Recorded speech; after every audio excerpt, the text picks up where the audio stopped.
വേഷ്ടനം, അവഗാഹ സ്വേദം, എന്താ കേശധൂപനം, ഇതൊക്കെ എന്താ അറിയോ? ഇതൊക്കെ പ്രസവശേഷം അമ്മയ്ക്ക് വേണ്ടിയിട്ടുള്ള ആയുർവേദ ട്രീറ്റ്മെൻറ്റുകളാണ് കേട്ടോ. ഞാൻ ഇപ്പോൾ ഉള്ളത് മലപ്പുറം ജില്ലയിലെ തിരൂര് ബസ് സ്റ്റാൻഡിൽ നിന്ന് ഏകദേശം 2 കിലോമീറ്റർ മാറി കാഞ്ഞിരക്കൊണ്ടുള്ള ശങ്കേഴ്സ് ജീവനിയിലാണ് കേട്ടോ. ഇവിടെ എല്ലാ തരത്തിലുള്ള ആയുർവേദ ചികിത്സാ രീതികളുണ്ടെങ്കിൽ പോലും ഒരുപാട് ആൾക്കാർ ഇങ്ങോട്ട് വരുന്നത് പ്രസവാനന്തര രക്ഷയ്ക്കാണ്. അതും വെൽ എക്സ്പീരിയൻസ്ഡ് ഡോക്ടേഴ്സിൻ്റെ അണ്ടറിൽ നിങ്ങൾക്ക് ട്രീറ്റ്മെൻറ്റ് ചെയ്യാൻ പറ്റും. ട്രീറ്റ്മെൻറ്റ് തുടങ്ങി കഴിഞ്ഞാൽ അവർ നമുക്ക് പ്രൊവൈഡ് ചെയ്യുന്ന അപ്പാർട്ട്മെൻ്റ് ആണിട്ടത്. എല്ലാ സൗകര്യങ്ങളും വരുന്നുണ്ട്. പിന്നെ ഇതിൻ്റെ മെയിൻ ഹൈലൈറ്റ് എന്താണെന്ന് വെച്ച് കഴിഞ്ഞാൽ ട്രീറ്റ്മെൻറ്റ് എടുക്കാൻ നമ്മൾ പുറത്തോട്ടൊന്നും പോകേണ്ട കാര്യമില്ല. സെപ്പറേറ്റ് ട്രീറ്റ്മെൻറ്റ് റൂം തന്നെ ഇവർ അറേഞ്ച് ചെയ്തിട്ടുണ്ട്. ഇനി ബെഡ്റൂമിലോട്ട് വരികയാണെന്നുണ്ടെങ്കിൽ അമ്മയ്ക്കും കുഞ്ഞിനും വേണ്ടിയിട്ടുള്ള ബെഡ്റൂമാണ് കേട്ടോ ഇത്. ഇവിടെ 2 കട്ടിലും AC-യും അറ്റാച്ച്ഡ് ബാത്റൂമും അതുപോലെ തന്നെ കബോർഡും കാര്യങ്ങളൊക്കെ വരുന്നുണ്ട്.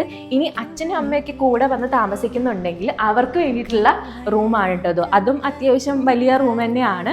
അതിൻ്റെ തൊട്ടപ്പുറത്തായിട്ട് ഇതാ ഇവിടെ ഒരു കുഞ്ഞു ബാൽക്കണിയും കൂടി ഉണ്ട് കേട്ടോ. നല്ല ട്രീറ്റ്മെൻ്റ് ആണ്. 5 ദിവസമായി. 5 ദിവസത്തിൽ എത്തി നിൽക്കുന്നു. കൊച്ചിനെയൊക്കെ പരിചരിക്കുന്നുണ്ട്, മോളെയും പരിചരിച്ച് അങ്ങനെ നല്ല ഫുഡാണ്. ഡോക്ടറുടെ നിർദ്ദേശപ്രകാരം നമ്മൾ എന്തൊക്കെ കഴിക്കണം എന്ന് ഓൾറെഡി ചാർട്ട് ചെയ്തിട്ടുണ്ടാവും. അതിനനുസരിച്ചാണ് നമുക്ക് ഫുഡൊക്കെ തരിക. ഫുഡൊക്കെ നല്ല ഹോംലി ഫീലാണ് കേട്ടോ. നിങ്ങൾക്ക് സ്പെഷ്യൽ ട്രീറ്റ്മെന്റ് ആയിട്ടുള്ള ധാരയും സ്റ്റീം ബാത്തും ഇവിടെ അവൈലബിൾ ആണ്. ഈ അടുത്ത് അമ്മയാവാൻ പോകുന്ന നിങ്ങളുടെ ഫ്രണ്ടിന് ഈ വീഡിയോ ഒന്ന് അയച്ചു കൊടുത്തേക്കണേ. കൂടുതൽ ഡീറ്റെയിൽസിനായിട്ട് താഴെ കാണുന്ന നമ്പറിലേക്ക് കോൺടാക്ട് ചെയ്യൂ.